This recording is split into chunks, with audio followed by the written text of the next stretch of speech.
Sometimes these two terms, investing and trading, are used interchangeably when we talk about making money from the financial markets. But are they really the same? In this video, let's find out what the differences are. The basic idea behind profiting from the markets is to buy something at a lower price and to sell it at a higher price. Now, the main goal of investing is for us to build wealth, and the main goal of trading is for us to generate income.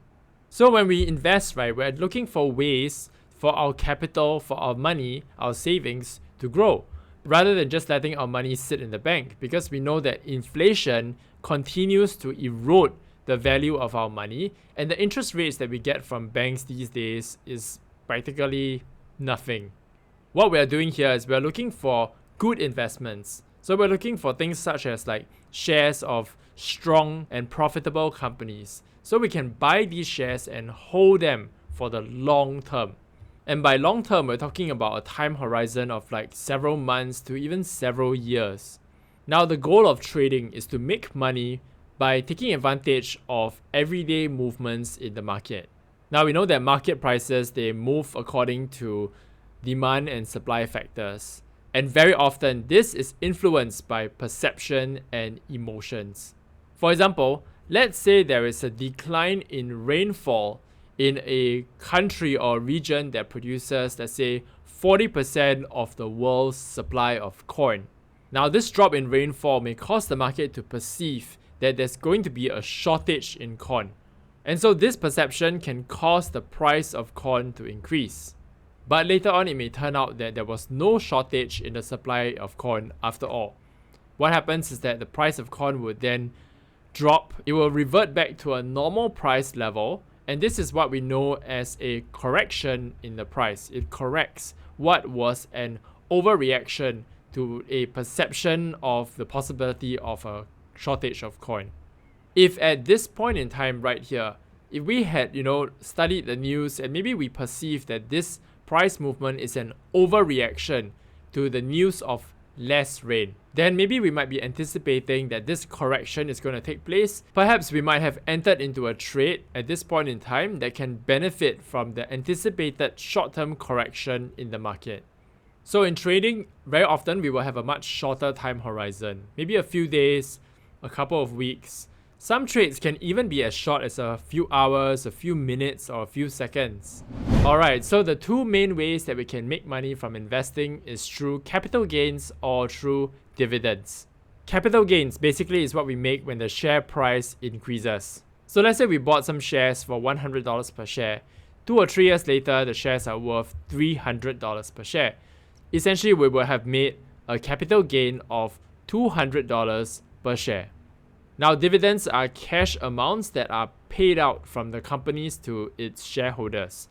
So normally when companies do well, let's say they have a lot of profits, and therefore they have a lot of cash balance, they can either choose to reinvest that money, or they can choose to pay out the cash to their shareholders in the form of dividends. So let's say you own like 1,000 shares of a company, and this company decides that it's going to pay out 40 cents per share. Essentially, you would have made $400 in dividend from this dividend exercise. So if you buy good companies that are consistently profitable and regularly pay out dividends, you actually can generate a regular stream of income from collecting dividends from these companies. When it comes to trading, the main way in which we make money is from short-term capital gains. Either when the market goes up, when we have a bullish position, or when the market comes down and we have a bearish position. Also, if we are trading using derivative strategies such as selling options, we also can make money from the premiums that we collect from selling these options. Alright, so when we want to invest for the long term, we should be paying attention to their financial performance. We should be looking at their strengths, their weaknesses, their competitive advantage. We should also be thinking about what are some of the opportunities or the threats that could, help or hinder their future business growth. What we want to ensure is that we're investing in businesses that are growing and they have a proven, solid track record of generating money. And this gives us some assurance that they will continue to do so in the future. So another tool that's available to us is valuation. When we're making these investments, how do we know how much it's actually worth? If we buy the shares today, are we paying a premium to get these shares? Or are we getting it at a discount to its actual value? So we can use valuation models such as the discounted cash flow model, which can kind of give us an idea of how much this company, this business is intrinsically worth. For short-term trading, we need to be paying attention to news and current events. We have to know what's going on in the world. Things that will influence the perception and emotions of the market in general, which then can cause the movement of the share prices in the short term. We also will study the price charts very carefully, because the price charts actually is a representation of decisions that the market makes in response to known supply and demand factors. In a way, what we're looking at is a graphical representation of emotions and perceptions. It can kind of give us a clue, a hint into where the market expects the prices to go. There we have it. These are the main differences between investing and trading. Now, whether you choose to invest or trade or even both, here are 3 things to remember. Now, both investing and trading can be quite an emotional affair. Sometimes when we are making money, we can feel the thrill, we can also feel like we are invincible. Or we can also end up feeling very paranoid. What if our successes can turn into failures overnight? At the same time, when we're losing money, sometimes we can get fearful and we can end up capitulating on positions that are actually really, really good businesses. Or we may end up taking up a very gambling type of mindset and add on more risk to positions that are losing so we can try to make back what we had lost.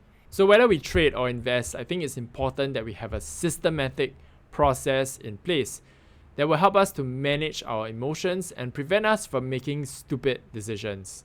Now, the second thing is that very often, investing and trading will involve leverage using margin brokerage accounts. So maybe you start out your account with $20,000 in it, but with a 5 times leverage, you could be controlling a portfolio that is up to $100,000. Now, what happens is that leverage can really help us to multiply our returns. Because even with a portfolio of $20,000, you can make the equivalent amount of profits as a $100,000 portfolio. However, the converse is also true. Leverage can also multiply our losses. You can also incur the losses of a $100,000 portfolio on your $20,000 portfolio, and that will not be good.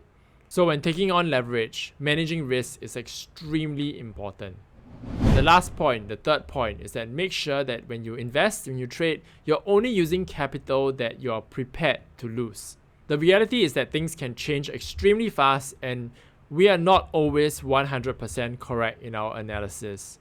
Nobody has the ability to predict accurately what's going to happen in the market. Sometimes we are going to have losses, and it's not uncommon to have a streak of losses, especially in times where there's a lot of market uncertainty and fear in the market. So make sure you're not investing all of your life savings, alright? Make sure you set aside enough money for your daily expenses, enough money for emergency uses. Alright, so that's all for today's video. Like, comment, subscribe if you found it to be helpful, and I will see you in the next video.